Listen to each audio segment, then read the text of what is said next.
Hello students, welcome back to my YouTube channel. आज हम लोग देखेंगे जो रेलवे रिक्रूटमेंट बोर्ड द्वारा आरआरबी द्वारा नई वैकेंसी आई है एनटीपीसी के, उसके रिगार्डिंग हम लोग बात करेंगे। उसके सिलेबस के बारे में बात करेंगे, उसके योग्यता के बारे में बात करेंगे, एग्ज़ाम पैटर्न के बारे में बात करेंगे और सिलेक्शन प्रोसेसेस के बारे में बात करेंगे।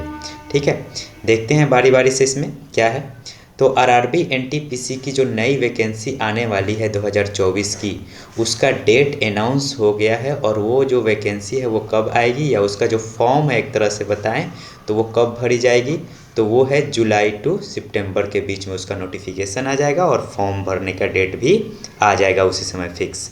ठीक है, तो ये जो डेट पता चला है वो किस बेस पे पता चला है, तो जो आरआरबी ने नई कैलेंडर निकाली है जिसमें सभी एग्ज़ाम का जो भी आरआरबी कंडक्ट कराती है लगभग सभी एग्ज़ाम का डेट जारी कर दिया गया है, जिसमें एक आरआरबी एनटीपीसी भी है जिसके डेट को बताया गया है कि जुलाई टू सितंबर के बीच में इसकी नोटिफिकेशन आएगी और फॉर्म भरी जाएगी।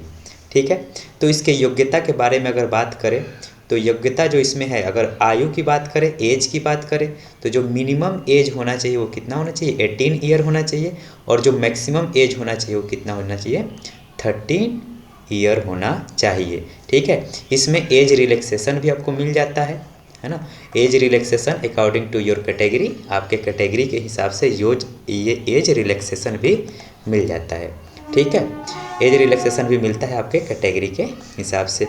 अगर क्वालिफ़िकेशन की बात करें हम, तो क्वालिफ़िकेशन ये जो फॉर्म है आरआरबी एनटीपीसी, इसमें कुछ लेवल की वैकेंसी है, जैसे लेवल 2, लेवल 3, लेवल 4, 5, 6, इतने लेवल की वैकेंसी है, जिसमें से सिर्फ आपने अगर 12th कर रखा है तो आप सिर्फ दूसरे और तीसरे लेवल के लिए एलिजिबल हैं।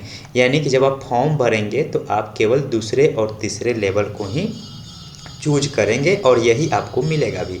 अगर आपने ग्रेजुएशन कर रखा है तो आप सभी पोस्ट के लिए एलिजिबल हैं, दूसरे तीसरे चौथे पाँचवें और छठे सभी पोस्ट के लिए आप योग्य हैं।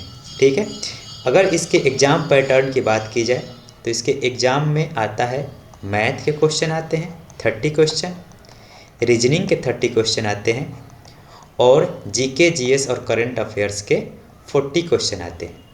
जो ये मैथ के 30 क्वेश्चन आते हैं वो 30 मार्क्स के होते हैं, रीजनिंग का भी क्वेश्चन 30 क्वेश्चन 30 मार्क्स का होता है और ये जीके जीएस और करंट अफेयर्स के जो 40 क्वेश्चन आते हैं वो 40 मार्क्स के होते हैं।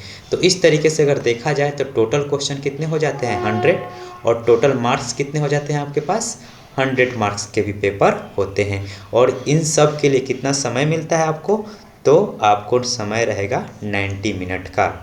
ठीक है, आगे देखते हैं।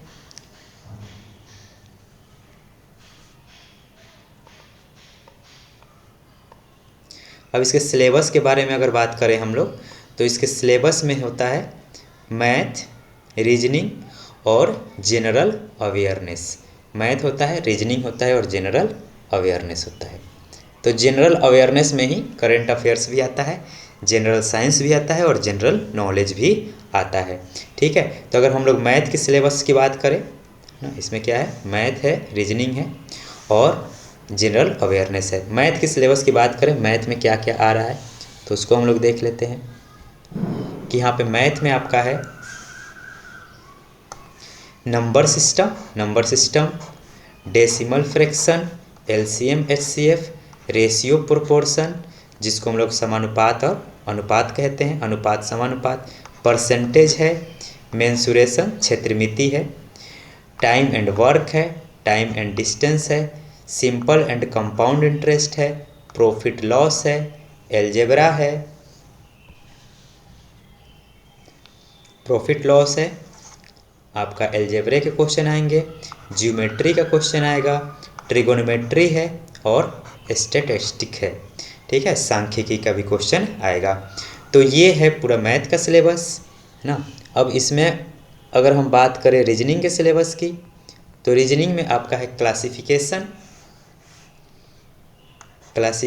है, एनालॉगी है, नंबर एंड अल्फ़ाबेटिकल सीरीज है, मतलब नंबर और अल्फ़ाबेट पे जो सीरीज होता है उसके क्वेश्चन है, कोडिंग डिकोडिंग है, ब्लड रिलेशन है, क्लॉक एंड कैलेंडर है, ऑर्डर एंड रैंकिंग की क्वेश्चन होंगी, डायरेक्शन एंड डिस्टेंस का कुछ टेस्ट होगा आपका, वर्ड फॉर्मेशन की टेस्ट होगी, फिगर बेस्ड क्वेश्चन रहेंगे जैसे ट्रेंगल काउंट करना या लाइन काउंट करना, रेक्टेंगल काउंट करना फिगर में, ऐसे रहेंगे क्वेश्चन, या कुछ और भी फिगर बेस्ड क्वेश्चन हो सकते हैं, और मिसिंग नंबर के क्वेश्चन रहेंगे। उसके बाद आपके वेन डायग्राम के कुछ क्वेश्चन रहेंगे और फिर पजल के क्वेश्चन आएंगे। ठीक है, तो ये रहा आपका रीजनिंग का सिलेबस। अब अगर हम बात कर लेते हैं करेंट अफेयर्स की और जनरल अवेयरनेस की, तो उसमें जो आएगा वो आएगा आपका इकोनॉमिक्स, जियोग्राफी, हिस्ट्री, पॉलिटी। ये तो 4 के 4 जो होते हैं वो तो हर एग्ज़ाम में आते हैं। इतिहास, भूगोल, है ना, और ये राजनीति शास्त्र बोल ले या उसको हम लोग संविधान बोल ले, और ये इकोनॉमिक्स अर्थशास्त्र है। कंप्यूटर के क्वेश्चन भी आते हैं। अब ये स्पोर्ट्स, करंट अफेयर्स, अवार्ड, ये सब इसी टाइप के क्वेश्चन हैं जो कि बदलते रहते हैं, तो उसको हम लोग करंट अफेयर्स में काउंट कर लेते हैं। फिर बुक्स एंड ऑथर के, नए बुक के बारे में भी क्वेश्चन आते हैं और पुराने बुक जो लिखे जा चुके हैं उसके बारे में भी आते हैं। मिसलिनियस और भी टॉपिक जैसे जीआई टैग या ये सब जो भी करंट अफेयर्स का भी हो जाता है, और स्टैटिक का भी कुछ मिला के इसमें मिसलिनियस में आ जाता है। ठीक है, अब अगर हम लोग बात करें जनरल साइंस की, तो जनरल साइंस में आपका कुछ टॉपिक फिजिक्स के रहेंगे, केमिस्ट्री के रहेंगे और बायोलॉजी के भी रहेंगे, और इन्वायरमेंटल साइंस के भी पूछे जाएंगे। ठीक है, तो जनरल साइंस में आपका आएगा इन्वायरमेंट, और उसके बाद living organism, life processes of organism and plant, heredity and evolution, है ना।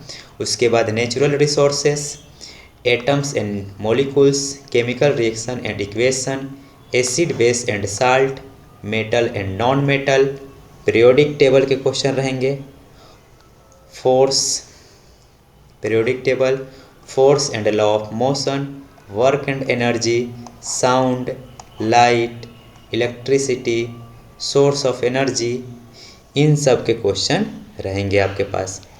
और भी है जैसे बायोलॉजी का पार्ट और भी है यहाँ पे, डिजीज हुआ, उसके रीजन हो गए, उसका क्योर क्या है, और फिर उसके बाद इम्प्रूवमेंट इन फूड रिसोर्सेस।